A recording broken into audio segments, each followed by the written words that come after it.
So you want to become a millionaire, and everyone is telling you to read books, but hardly anyone's got time for that. Luckily, over my many years in business, I've read hundreds of books, but there are 40 money-making books that have really stuck with me. So in this video, I'm going to condense all of these books into the core lessons that will actually make you rich. And no, I'm not just saying this, I have experience doing it. I've gone from absolute zero to making tens of millions, and I didn't make my money on YouTube like most people on here. I did it running real businesses. So I promise that the things I'm going to share with you today will take you from $0 to $100,000, $100,000 to $1 million, and $1 million to $10 million if you apply them correctly. Level 1, going from $0 to $100,000. First, you need to master your mind. I didn't come from a wealthy background, and during my youth, I vividly remember people saying the phrase, money is the root of all evil. Secrets of the Millionaire Mind explains how these phrases program us to believe that rich people are the devil. It took me a long time to rid myself of the negative feeling in my stomach when I thought about making money. If I'd have read this book sooner, it would have helped me realise this issue earlier. Once I got over this hurdle, I had to ask myself, what is money actually for? For me, the answer was freedom. The psychology of money puts it a little differently and says it's all about control, but I suppose the goal is the same, to be able to do whatever you want, whenever you want. It also touches on how there's a clear difference between the rich and the wealthy. Wealth is what you don't see. The car's not purchased, diamonds not bought, renovations postponed, clothes forgone, and first class upgrades declined. Unfortunately, many people don't even believe that they can become wealthy. I remember my school friends saying things like, I hope I can get an okay job when I graduate. They weren't even hoping for a good one. The magic of thinking big explains that people are setting their finish line too soon and therefore never have a shot at being successful. While I don't believe that thinking big alone will make you successful, it's certainly the first step. I always struggled in school and felt like a failure. Interestingly, when I left and started working in the real world, I found that I kept winning. This was probably because I chose jobs I had an interest in rather than learning things I didn't care about at school. The winner effect talks about actual studies to back up this phenomenon. The book discusses how positive correlation has been found between successful stock market traders and their testosterone levels. Furthermore, winning increases the testosterone receptors in your brain, which causes you to win more in the future. That's why it's important to set those achievable goals and get those little wins every day. I believe that my struggles in school and my strong drive for success had a positive impact on my life.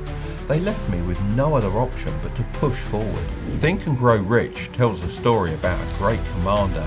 Despite being outnumbered by a far superior enemy, he burned his army's own ships, leaving them with no escape plan. This forced his soldiers to fight with everything they had, resulting in a miraculous victory against all the odds. It just shows there's a big difference between wanting to succeed and needing to. Being comfortable is just as harmful as having an escape plan. During a chat with Andrew Tate, he referred to this as one of the Matrix's tools. Unscripted also presents this idea. The author argues that society aims to transform us into model citizens, which stands for mediocre, obedient, dependent, entertained, and lifeless. Avoiding this fate depends on how well you can manage stress. The essence of success gives us a helpful perspective on this. The book mentions that all the water that forms a fog that's 100 feet deep and 7 city blocks wide can fit into a small glass. Whenever I feel stressed, I like to imagine drinking this water and using it as fuel. Now you can develop great habits. Stress can also come from factors outside our control. For this reason, I've made a conscious effort throughout my life to only focus on things that I can directly impact. Atomic Habits reveals that many people fixate on the end goal, which they have no control over, rather than the process of achieving it, which is completely in their hands. I found the author's habit stacking technique to be particularly helpful for forming new habits. It involves pairing a new habit with an existing one, so both are completed at the same time. However, most people just keep putting things off and never form good habits. I know far too many people who just go through the motions without any direction, and before they know it, time has run out. The 7 Habits of Highly Effective People stresses the importance of always knowing where you're going and thinking about how you want to be remembered. I know this provides me with extra motivation, but this is only one part of the equation. The 12-week year suggests treating a year as 12 weeks to create a sense of urgency. This really hit home for me, as I know I work best under pressure. Although short-term pain is often necessary for long-term gain, it can be difficult to remember this when faced with challenges. The art of getting things done emphasizes the importance of not relying on your brain to remember all your tasks. Instead, capture them on a phone or a notepad. This way you can organise your tasks without getting them confused, and you can also be selective with how you spend your time. Essentialism reminds us that for every task we say yes to, we have to say no to many others. Therefore, it's important to value yes and not be afraid to say no. After adopting these habits, you should start building high value skills. I've previously said that I don't like the advice, follow your passion. However, So Good They Can't Ignore You takes it one step further. The author interviewed many people who loved their jobs. He found that most of them didn't initially have a passion for their work. Rather, as they improved, their love for their work grew. So what skills should you start building if you aren't necessarily following your passion? The unfair advantage suggests that to succeed in an unfair world, you need to play to your natural strengths. Find what you're better at than most people and lean into it. However, it's no longer enough to just possess high value skills. Artificial intelligence is rapidly replacing many jobs. I'm using it more and more in my various businesses to complete simple tasks. That's why the ideas shared in Mastery are more important than ever.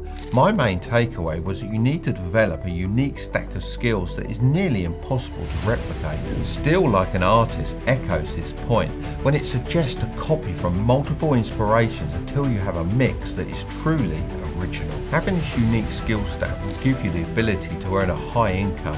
However, that still won't mean you can build wealth without understanding the basics of personal finance. When I was younger, I had a mentor named Dave who taught me about how the rich manage their money. The biggest lesson I learned, which is also shared in Rich Dad, Poor Dad, is that everything we buy is either an asset or a liability. To figure out which one it is, we simply have to ask ourselves, is it putting money in our pocket or taking it away? Of course, if you want to be wealthy, the aim should be to buy as many assets as possible.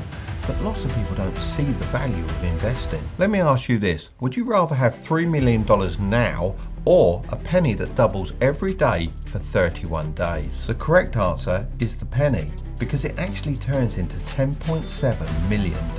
The compound effect uses this analogy to demonstrate the power of investing and gaining compound interest. Once most people get their head around this, they get very excited but end up jumping into the markets without really understanding anything. That's what happened in the pandemic. Everyone thought they knew what they were doing, but it was just a massive bubble waiting to burst. That's why I've always followed the principles laid out in the little book of common sense investing. It states that trying to beat the market is a losing game. Instead, you should own the entire market. You can do this by investing in something like the S&P 500 or a broad market index fund. Interestingly, over a 35-year period, only 1% of mutual funds could beat the market by 2%. This means that index funds are a clear choice for the average investor. Although, as I do find them pretty boring, I also like to invest in more interesting stocks with a smaller part of my money.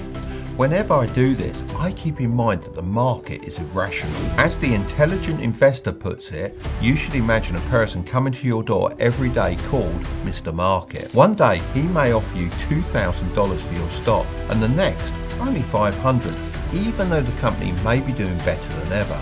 This is because the price of the stock is based on demand and not the actual real-world value. I only buy stocks if I'm prepared to ignore what Mr. Market says for a long time. Another phrase I live by is, if you love the store, chances are you'll love the stock, which was shared in One Up on Wall Street. This means if you've got a lot of experience of a company or product, you might actually have a bigger advantage than the pros when it comes to investing. Before we get to the next level, I have to make one thing clear. Reading books on investing can provide you with theoretical knowledge, but to truly succeed in investing and build wealth, you need to put that knowledge into practice. So if you are going to invest, You need to make sure that you're using a tool that provides you with all the necessary information to make informed decisions. This is where today's sponsor Moomoo comes in. If you're interested in building wealth, then you're really going to want to listen to this. It's a powerful investing platform founded in Silicon Valley with over 20 million users worldwide. You can trade stocks straight from your laptop, iPad or smartphone, whether in the United States, Australia or Singapore. You also don't have to worry about commission fees and account minimums. I personally really like the free tool they offer, which allows you to see what famous institutions are investing in and what sectors are performing best. As a beginner, you can also practice your trading ideas with a demo account before entering the market. If you sign up today using the link in the description, you can receive up to 15 free stocks, each worth between $3,000 and $2,000. That's an amazing deal. These free stocks can help you start building your investment portfolio right away. Level 2. $100,000 to $1 million. Now that you've fixed all your internal beliefs, to make the next leap, you'll need to know how to generate more value than you can from just selling your time. We're taught to go to school, get good grades, and then get a high-paying job. However, when you do this, your earning ability is capped. Cash Flow Quadrant outlines 4 distinct ways to earn money: E for employee, S for self-employed, B for business owner, and I for investor. Business owners and investors have the advantage of using other people's time and money to build their wealth. That's why it's crucial to move to the right side of the quadrant if you want to become rich. But what does it really mean to be rich? Well, the 4-hour work week explains this best when it says that relative income trumps absolute income. To understand this statement, let me ask you a question. An investment banker earns $500,000 per year working 80 hours a week. On the other hand, an e-commerce entrepreneur earns $40,000 per year but only works 4 hours per week. Who's richer? If we look solely at absolute income, then the banker is clearly making more money. However, if we consider the time worked, the banker earns $120 per hour, whereas the entrepreneur earns $200 per hour. To take it one step further, the entrepreneur can actually already live the retired life that the banker dreams of, as he can operate from anywhere in the world. I'll take the entrepreneur route any day of the week. 0 to 1 states that the first step to starting a business is betting on a contrarian truth. This is the basis for most successful businesses. For example, Netflix had to bet on the fact that people wanted to binge watch TV shows at home, and Airbnb had to believe that people would be willing to stay in a stranger's house. For many people, the biggest hurdle is coming up with an idea. However, this is often easier than you might think. Disrupt You outlines an effective method, which is to write down 3 things that annoy you every day and think about how they could be done better. By doing this, you'll have 90 ideas to consider each month. When you have an idea, don't be afraid to share it with people that can help you.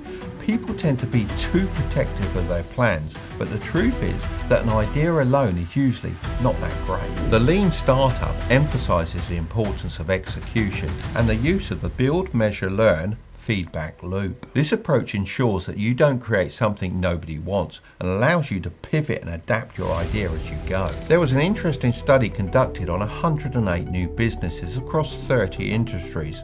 Out of these, 92 businesses chose to enter red oceans, while 16 adopted a blue ocean strategy. A blue ocean refers to a market that has little to no competition, while a red ocean is named so because of the fierce competitions between competitors. The study found that 39% of profits came from businesses in competitive markets, while 61% of profits came from those that used the blue ocean strategy. Furthermore, these businesses went on to dominate their industries for 10 to 15 years after launch. A good strategy for creating your own blue ocean is to become oversubscribed. Consider Ferraris. Many people want them, but not everyone can have one. Yet the people that run Ferrari aren't losing sleep over this, as they know that this scarcity keeps demand high and the car's highly desired. Every oversubscribed product has people who are willing to buy it, but can't get their hands on it. When I'm driving up demand for my products, I always remember the core lesson from Breakthrough Advertising. This book is actually the most expensive book in the video. It states that you can't manufacture desires. Instead, your job is to create a product that fulfills the market's already existing desires. Level 3, $1 million to $10 million plus. Elon Musk wouldn't be nearly as successful as he is today if he didn't have the ability to inspire others to make his visions a reality. Influence, The Psychology of Persuasion is one of the best books on this topic. I've been using this principle in my model shops for years, as my employees are encouraged to help customers with quick repairs for free. I know that if we do this, the person's far more likely to come back in the future and make a much larger purchase. You can use this with anything. Just focus on giving value and eventually it'll come back to you. Dealing with people comes with a lot of headaches. You can't compromise on your vision, but you also need to make sure that people don't resent you. Never Split the Difference says you can do this by using something called tactical empathy. The key is to empathize with someone's situation to get them to empathize with yours. People want to be heard, and as mentioned in How to Win Friends and Influence People, they don't want to be told they're wrong. The reality is, all humans are emotion-led creatures. They tend to make their decisions with this in mind and then justify their actions with logic. Pitch Anything explains this as having three different brains. The croc brain, which developed when we were mere animals, the midbrain, and the neocortex, where we make all of our decisions. Most people try to appeal to the neocortex when they want to sell something, but first you need to break through the croc brain. You can do this by using emotion and making what you're asking for as simple as possible. Leadership is something I've spent a lot of time learning about, because the better you are at it, the more money you can make. Start With Why shares a useful tool called the Golden Circle, where why is at the centre, how is in the middle ring, and what is in the outer ring. Bad leaders start from the outside and rarely get to the centre. This is like my teachers at school, who told me to read because that's what I needed to do, but never inspired me to take action. On the other hand, my mentors told me that if I wanted to become wealthy and have freedom, I should read specific books, and they gave me recommendations to achieve my goals. After that, I really saw the value in books. The key here is that great leaders inspire you to take action. They don't tell you to. It may surprise you, but all leaders are pretty calculated people deep down. Reading the 48 Laws of Power opened my eyes to this even more. One of my favourite laws was number 11. Learn to keep people dependent on you. This is so true as an employee and a leader. If you can be replaced by someone, you can never truly have power. However, if your future business is dependent on irreplaceable people, it will eventually collapse.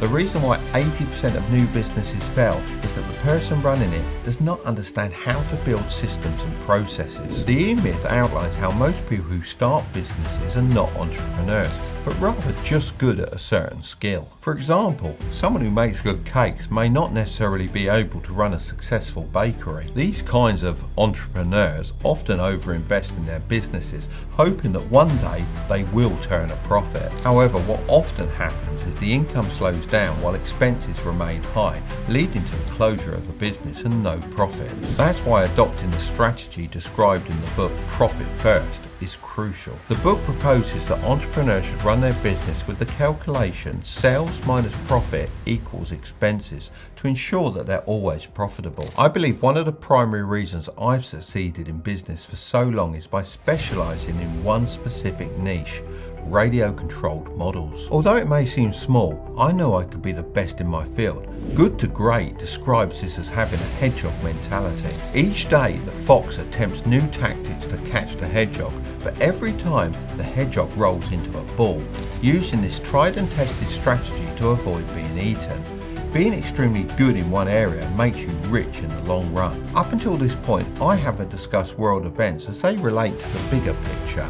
This is because I believe that you need not worry about them until you have the power to influence them. If you have a considerable amount of wealth, it may be worth reading The Fourth Turning, which suggests that every century consists of around 4 25-year historical blocks called the High, Awakening, Unraveling and Crisis. Another good one is The Changing World Order, which discusses the idea that every major superpower has its time and eventually declines. These can provide a perspective on how events and trends may impact the economy and society, which can be useful for making informed decisions about investments and business ventures, but aren't necessarily something to worry about if you haven't made at least 10 million, in my opinion. I'm going to leave the next video right up there, but don't click on it just yet. Make sure to subscribe if you want to grow your wealth. Okay, I'll see you over there.